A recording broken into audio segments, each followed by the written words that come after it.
I think what's important here to understand is that a voice for men serves a purpose that's never really been filled before, in that we speak about these issues defiantly. There is a lot of pressure to not talk about these things. I think when you talk to, say, feminist, gender ideologues, the first thing you will hear from them generally is that men don't have issues, that they have all the rights, they have all the power, and that we need to reconstruct masculinity and defeat patriarchy, dismantle patriarchy, and that will address men's issues. That won't address men's issues.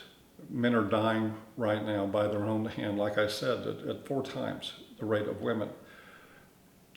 Gender ideologues in academia discussing how to dismantle patriarchy is not addressing the suicide rate in men, but they will tell you that it is.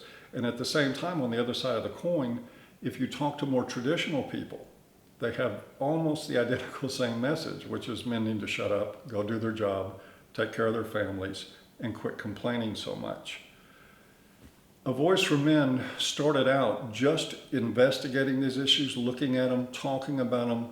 What we found from the backlash, though, is that there was a need to talk above the reaction. There is a lot of people now that see A Voice for Men as something hostile to women, which it's not. Like I said, half of our editorial board is women. But the accusation is there nonetheless, that we target women for insult. I mean, I can't even dignify a lot of it with a response.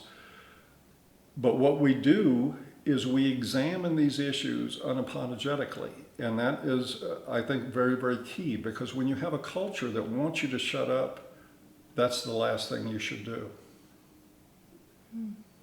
So would you say that the voice that A Voice for Men has taken on is unique to other men's rights groups, or? Not unique. There's a proliferation of different websites out there and different voices that are speaking to these issues, and they're doing it unapologetically, just like A Voice for Men. We've been fortunate enough to, I think, gain a lot more popularity than some of the other sites. There's a lot of traffic there, a lot of participation. But there is a growing awareness in many different places that just trying to engage in polite conversation with people that don't want to hear these issues, it's been going on a long time. We've had great writers out there. We've had great activists out there that have been trying for years. As a matter of fact, the men's movement goes back 100 years to a man named E. Belford Bax. People have been trying to address these issues for a long, long time. And just speaking about them in a culture that's indifferent to them doesn't make anything happen. And like we've seen with every other social movement that has ever happened in history, same thing with African Americans, with women, even with gay activists, it was the indignation of injustice that drove those movements into prominence, that forced them into the limelight, so people had to take a look at them. Just saying, oh, excuse me, would you mind looking at the male suicide rate or why men are falling out of college, has not resulted in anybody looking at the male suicide rate or why men are falling out of college. We are having to stand up and be counted about this. The only difference is, well, primarily between this and the women's movement, is that socially, we were always geared, and I know a lot of feminists are not going to want to hear this, but that's okay. We were always geared to want to do something about women's issues. It's always been in men's mandate to help women.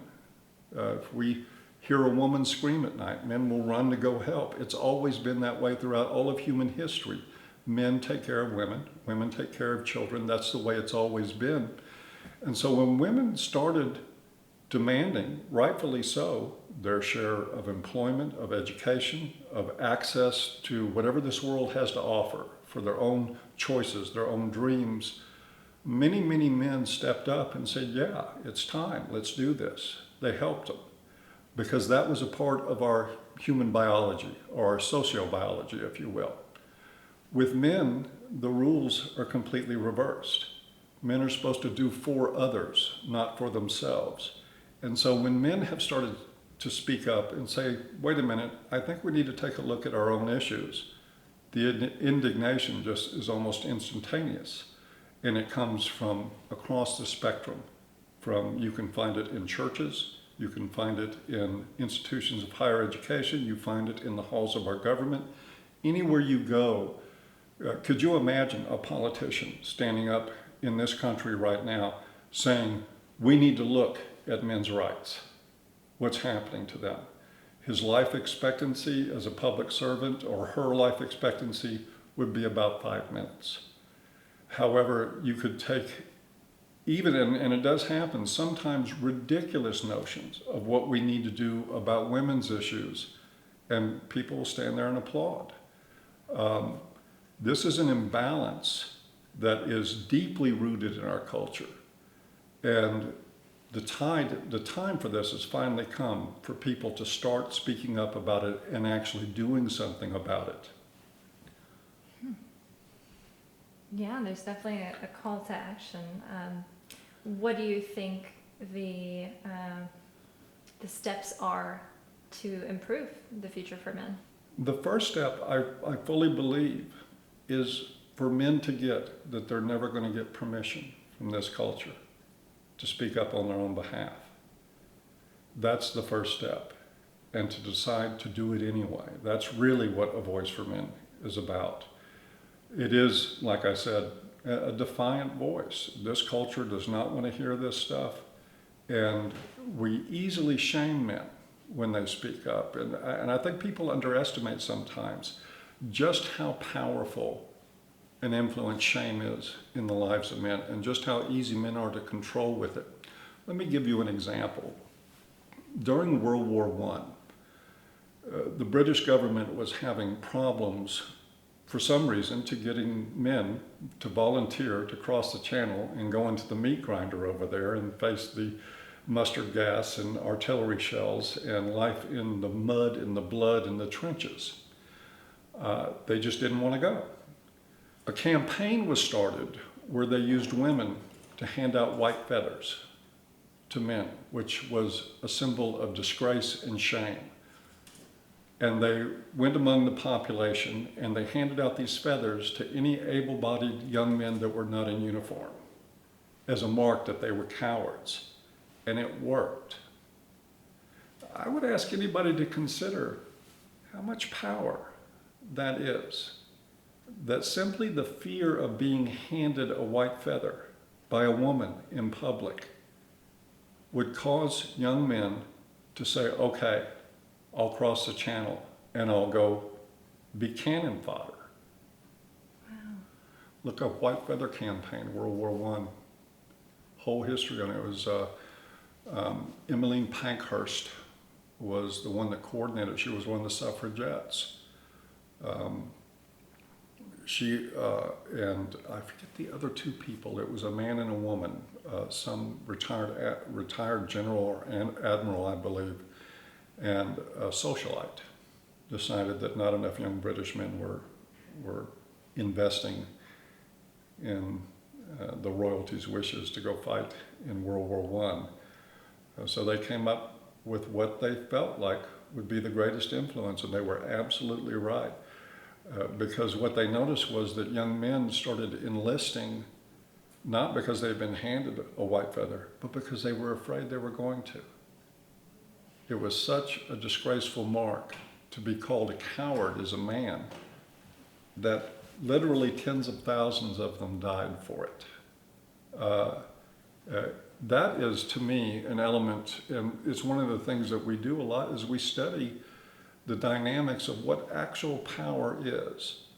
A lot of people want to believe that, okay, you have a good job and you make a lot of money, so that means that you're more powerful, even though you take all that money and you take care of people with it, other people, and not necessarily yourself. You may work yourself into an early grave doing it, but it's still interpreted as power. And we look at women as though they're powerless in this society, and we don't think about the enormous power that women have always had with men. And it is absolutely staggering the amount of power that women have with men in this culture. And we see that being played out right now in our universities with women's studies and gender study departments. And I think it's particularly ironic, they're right now running white ribbon campaigns for men to pledge that they're not going to be violent to women, despite the fact that all the research says that there's gender symmetry in domestic violence, that men and women hit each other in relationships with roughly the same frequency. But yet we've got this model that it's only men doing it, and they have a white ribbon to hand out to men that is like straight out of the World War I textbook. I think it's ironic, and if it weren't so tragic, it would be funny.